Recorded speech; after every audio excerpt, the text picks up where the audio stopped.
Hi folks, I'm John Whidden and this is my friend Steve McLeod, and welcome to This Sonic Obsession. Today, the disharmony in the mobile fidelity world.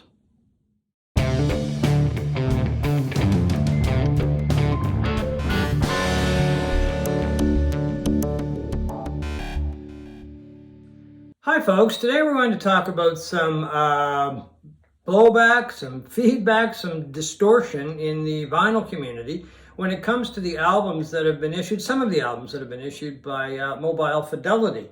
It's come to light that some of the albums have been sourced from digital sources, not analog sources, over the past few years, and that's caused quite an upheaval with some people. Very much so. Mobile Fidelity has finally released the sources of some of these things, and it was quietly put on their website last night, I believe. I saw it first thing this morning, but I fully expected to see them on the home page, that you could see right off the bat, these revelations about this stuff. But you have to really go sort of dig through and find the source tape for the individual titles. And the 16 titles that they revealed so far, and we're expecting more probably, is the Young Rascals' Groovin', Alan Parsons' Eye in the Sky, David Crosby's If I Could Only Remember My Name, Harry Nilsson's Son of Schmilson, Jeff Beck's Truth, Vanilla Fudge, the self-titled album, Electric Warrior by T-Rex, Run DMC's Raising Hell, Johnny Cash's I Walk the Line, Bob Dylan's Love and Theft, Bob Dylan's Desire, Blues for Allah and From the Mars Hotel by The Dead, Miles Smiles by Miles Davis, Porgy and Bess by Miles Davis, and one that has yet to be released in the one-step deluxe boxed package is Michael Jackson's Thriller. In the very expensive box. Very expensive. And this has caused us so much consternation because Mobile Fidelity has always, I'm a fan of Mobile Fidelity. I guess I should say that. I mean, I have 32 vinyl issues put out by Mobile Fidelity, and I have 62 gold CDs, super audio discs. Well, you are a fan, aren't you? Of other titles. That costs a lot of money there, John. Yes, it did cost a lot of money. So as somebody who's always lived or believed that the banner on their front that says Original Master Recordings, which is on the front of the Dire Straits one I have at the top, that means Original Master Recordings. From the original master tapes, yeah. And the lacquers are cut from that. But as it turns out, the titles that I've listed are cut from DSD 256 digital files. 256 is strictly a number that means the sampling rate of these files is actually 256 times greater than an ordinary CD. Okay. So you would think that these would sound better. And you would think, and they do sound great. But it's caused a fuss that Mobile Fidelity has been misleading people, maybe outright lying to them, because people have sent, emails to them about the source material, and they're always sort of cagey, and sometimes they've directly said we only use the master tapes. And that's what has people upset. I saw a posting on an audio forum that I go to from a gentleman who said he sold all 500 of his Mobile Fidelity albums as a result of this. Wow, that's a little drastic. Well, you would think, and certainly I'm not going to sell mine. I think, I happen to think these sound fantastic. Okay, well, that was where I was going to go next. Okay, it's really unfortunate that people were misled. Mobile Fidelity should not have done that. We're going to wait for the whole thing to come out. So let's see how it unfolds. But what about the overall sounds? I have seen a few comments about the sound, and there have been a few people that said, well, they still sound great, let's not get our knickers in a twist totally, because the sound is great. Whereas other people are saying, well, no, you can't, that's not the issue. Well, I guess it isn't really the issue, but in the end, do they sound better than the old albums that you had? I mean, I don't have anything to compare them to really, but they do sound, some sound better than others, obviously, like any album.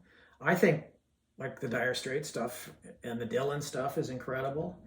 I guess my biggest takeaway from all of this, and people are just going out of their minds. Oh yeah, I mean it's like settle down, as my father used to say. Well, I can see them getting upset. I'm upset. I mean, you're charging $125 Yeah. US. Yeah, oh I know. For I one know. step. By the time they get to Canada, it's like $175. Yeah. And if they're not done from the analog masters, if it's not a direct cut from those, then you're lying to people and you're deceiving them. And they should not be charging as much as they are. In fact, they have a more budget series, the Silver Series, which says Mobile Fidelity Sound Labs across the top. And the difference between those and the ones that say original master recording is supposed to be that the cheaper ones are not done from the master tapes. They're done from a second generation tape, possibly a digital file. I don't know. But if you're paying for the premium price, you should be getting you should be getting the premium product. I don't know. I've got a couple. I mean, I don't have as many as you, obviously, but I've got a couple. And first of all, let's explain one thing. I've got this is the old Allman Brothers Live at the Fillmore East. This is one of the. It's not the original copy, but it's one I've had for years. And this is the one that was put out by Mobile Fidelity. So it doesn't say original master tape, it says Mobile Fidelity Sound Lab. Which means, supposedly, that it came from not the original master recording. It came from a second generation Digital, tape. or a digital. Or a source. digital, I guess in this case, because it came out since 2015, I think. Yeah. It's probably almost certainly cut from a digital file. And to be perfectly honest with you, it doesn't sound a whole lot different. I mean, to be honest, I prefer this one. I prefer the original because it just seems to be more lively. It's got a lot more bounce to it. It's got a cleaner, crisper sound to it. And then I dug a Little Feat, another one of my favorite albums, Dixie Chicken. Here's the original, which came out in 1973. And here's the Mobile Fidelity one, which supposedly came from according to the banner, if I've got that right, Yeah. the original analog tapes. So which sounds better? There's not a lot of difference. There really isn't. My big takeaway from this is that, I tend to look at the positive. That this is really, it's really, in my mind, settled once and for all that digital can sound good. The people who claim that they can tell a digital file from an analog file from 100 paces. And I don't think, I've never bought into that one. So yeah, I agree with you. Well, on I mean, that it's one. like anything else. There are terrible digital CDs out there, and there are terrible vinyl. Exactly. And there was one comment from someone, on one of the channels. That's pretty much what he said. And I totally agree. So the music to you is more important. Well, than of course it is. Yeah, I mean that's the thing, and that's what I'm finding with I don't think a lot of audiophiles would agree with you. That's See, that's to me is like, okay, gee, aren't you listening to the music? Is my point. If you're not listening to the music, and you're more concerned about how it sounds, well, gee, I want both. You're losing. Well, wanting both that's fine. Yeah. But if you're not listening to the actual music, to me. Yeah. Why you bother listening to it? So anyway, we're all sort of in this audiophile world waiting for Mobile Fidelity to possibly apologize for it. So far, there's been nothing on the website. This is Tuesday, July 26th today. I believe it's the 26th. Yeah. So we'll see what happens in the next days and weeks. Certainly, I don't think they're done identifying all of the albums that have been cut digitally. In fact, they've got a whole run of Van Halen's first 5 or 6 albums set. That's right, set to come out, and a couple Warren Zevons too, which I don't think they've ever officially announced, but I heard they were coming out. I haven't seen the Warren Zevon ones, but the Van Halens are coming out in that expensive one step boxed deluxe box for $125 US each. I think that's another thing that people are really getting hung up on are some of these deluxe packages. I mean, it's almost in some cases as if the packaging has eclipsed the actual album and the actual music.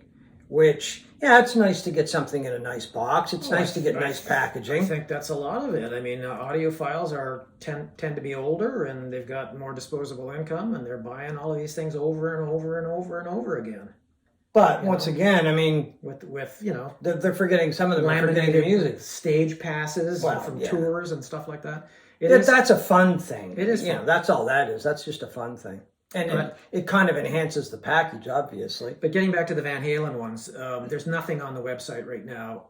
They're taking pre-orders for this or coming soon or whatever it says on these things, and there's nothing on those that says what the source material for these reissues are.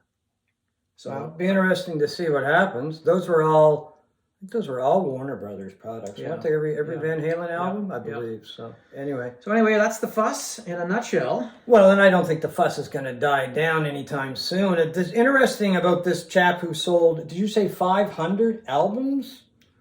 I wonder if people will demand any kind of return on their investment, because that's really what some of these are. They're an investment. Well, that's the question: is Mobile Fidelity going to survive this? Right. Yeah. I mean, in the United States, especially, they're pretty litigious down there, and they're going to be class action suits. Oh, I wouldn't be surprised over this. But I'm just amazed at how slow Mobile Fidelity is to react to this, and I don't know who's advising them, but.